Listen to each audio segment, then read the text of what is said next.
Hi friends, welcome back to my channel. Welcome if you're new or if you're coming over from the playlist. I'm Holly, and today I'm sharing with you a very fun collaboration. It's called Cozy Casseroles. So we're going to share a lot of different types of casseroles with you today that you can make for your family.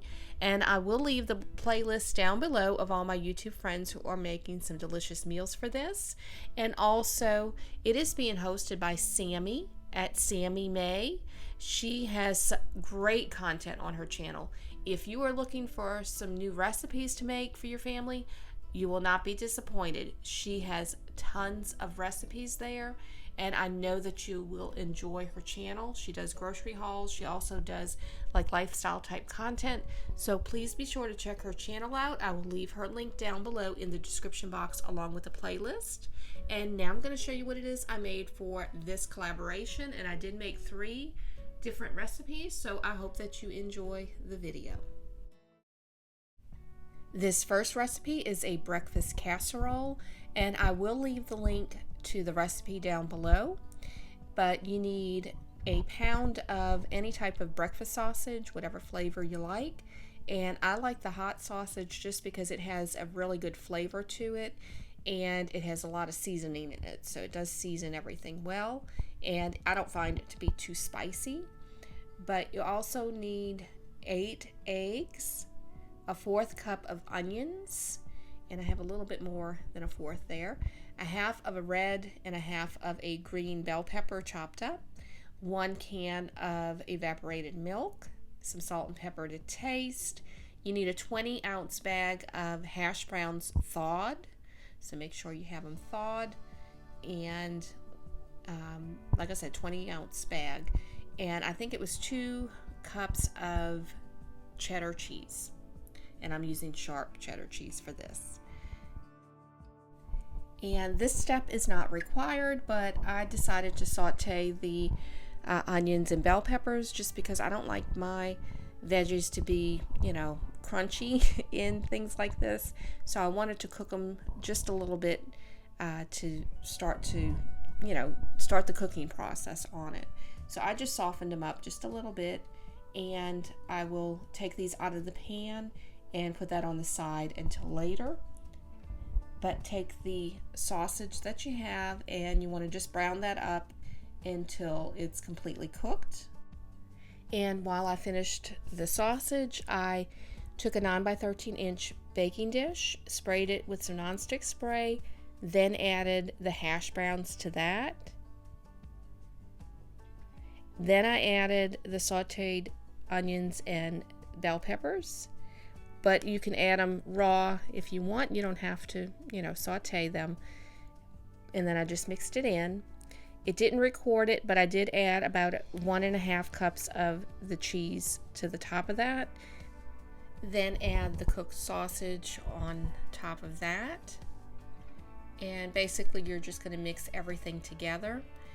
You just want to evenly distribute it throughout the dish, and then just put an even layer, level it off. And I'm trying to get the sausage sort of evenly distributed. But then I put my eggs in a bowl and added that evaporated milk. Then I seasoned it with some salt and pepper, and feel free to use whatever type of seasonings that you like for your eggs. And I also seasoned it with a little bit of Tony Chachere's because that's what we like with this. And I didn't add too much, just a little bit. But as I said, just add whatever seasonings that you and your family enjoy. And then I just mixed it up really well. You want to just make sure the egg gets mixed in with all of that, and then just pour the egg mixture over the potatoes with the sausage and onions and everything, and just try to evenly pour it over the top. Try to get it all coated. And once I was done with that, then I added the remainder of the cheese that I had left. So it should be about 1/2 cup or so, but you can add a little bit more if you want. If you want less, you can, but I always find it's better with more. Once I did that, I put this in the oven on 350 anywhere between, it says 50 and 65 minutes. so until it's completely cooked. I think mine was about 50 minutes that I left it in, and it was fine. So like I said, it's just going to depend on your oven for how long you would need to leave it in. And I did bake it uncovered in the oven, and this is what it looks like when it comes out. It was delicious. So very simple and easy breakfast that you can make ahead of time as well. You can put it in the refrigerator overnight and put it in the oven in the morning so you have it ready to go, or fix it up the day that you want to make this. So really delicious. Like I said, you can add anything to this. You can add bacon, ham, whatever you'd like. So make it your own. And this next recipe is a chicken spinach artichoke casserole. And this one's very simple and easy as well to make, and fairly healthy. So very simple ingredients. You just need some artichoke hearts quartered. You don't want to marinated. And it said about an 18-ounce jar is what she had. I couldn't find an 18-ounce jar, so I just used 2 cans, and that was more than enough for this. 2 cups of mozzarella cheese, a half a cup of cottage cheese, and 3/4 cup of sour cream, the juice of half a lemon, and the zest as well. And the recipe also did not call for fresh garlic, but I'm adding it because I like it. So you don't have to do that, but I'm going to add that. A 1/4 cup of parsley, 1.5 teaspoons of garlic powder. The recipe called for a teaspoon of salt. I'm adding just a half a teaspoon because we don't use a lot of salt, and 1 teaspoon of thyme. The recipe did not call for onion powder or Tony Chachere's, but I felt it needed a little more seasoning, so I'm adding that.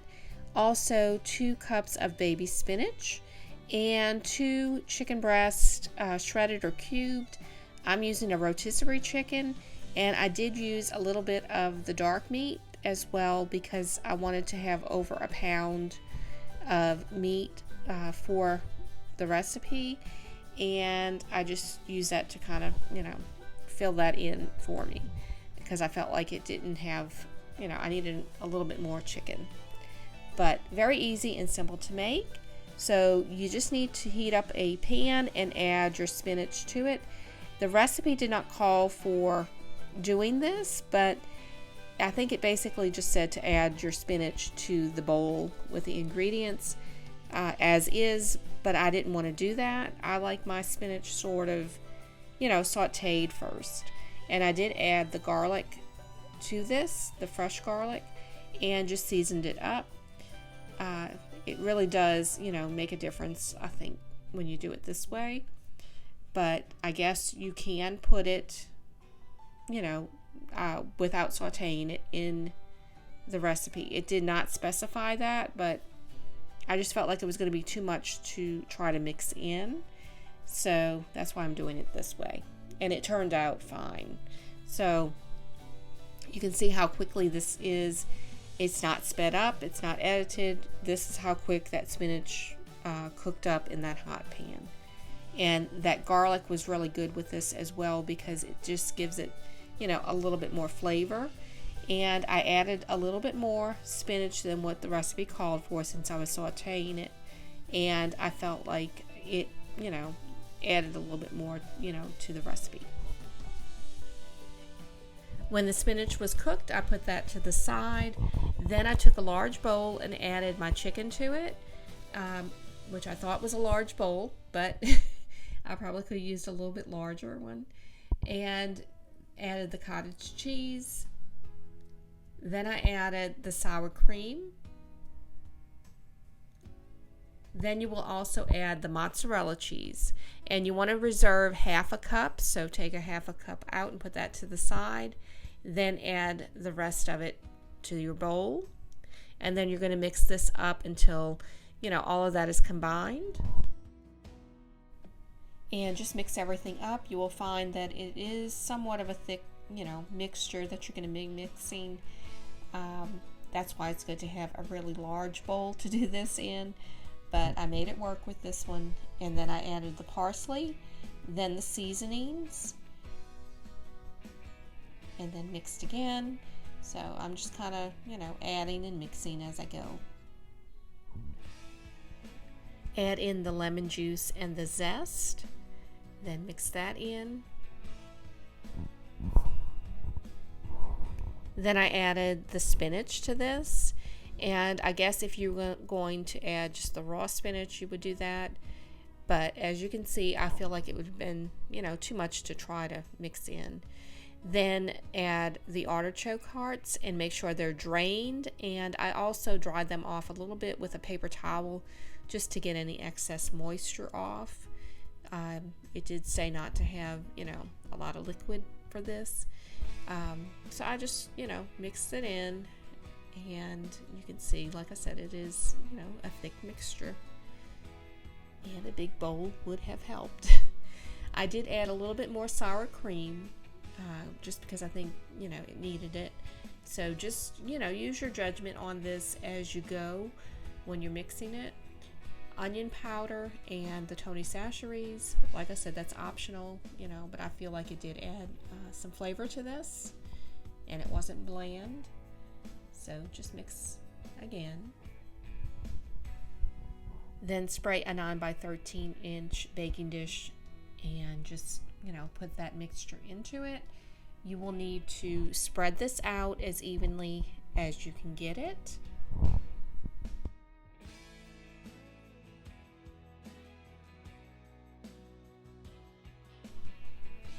Then I added that half a cup of cheese that was reserved for the top, and just sprinkled that on.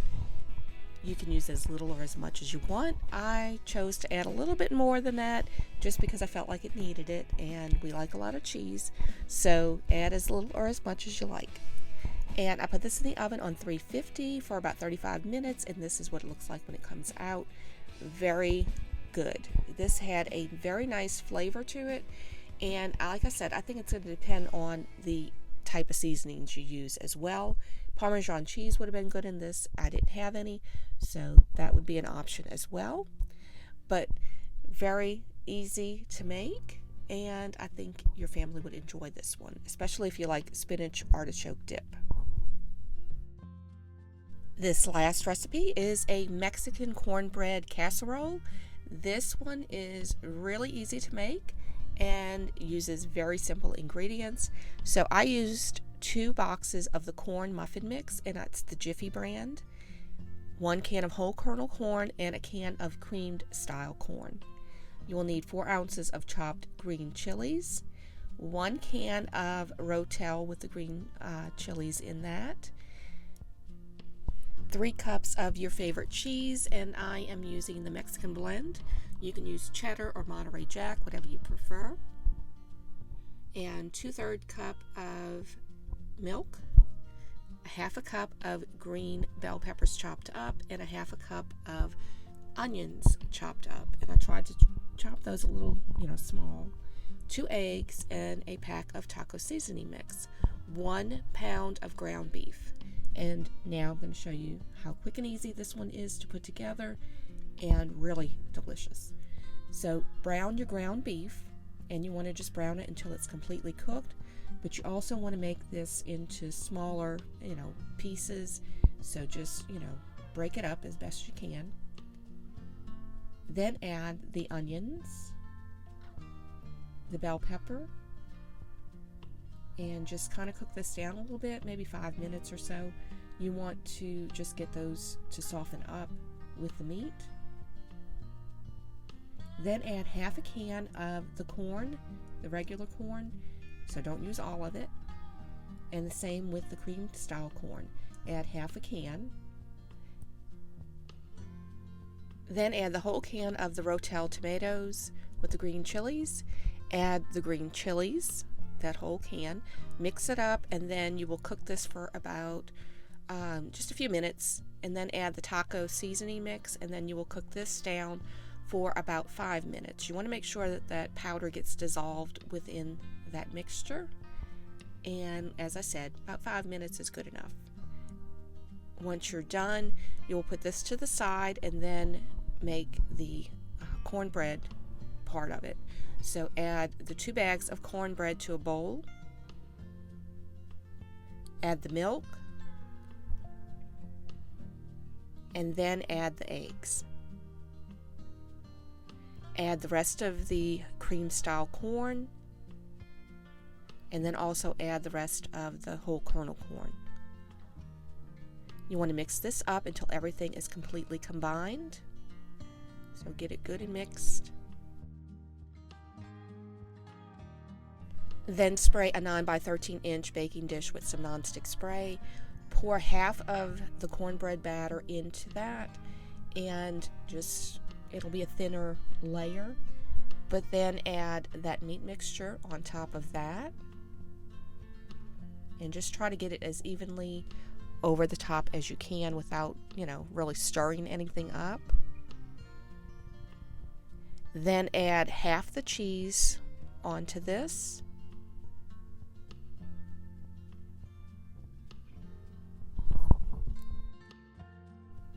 And you need to put the rest of the batter on top of the cheese.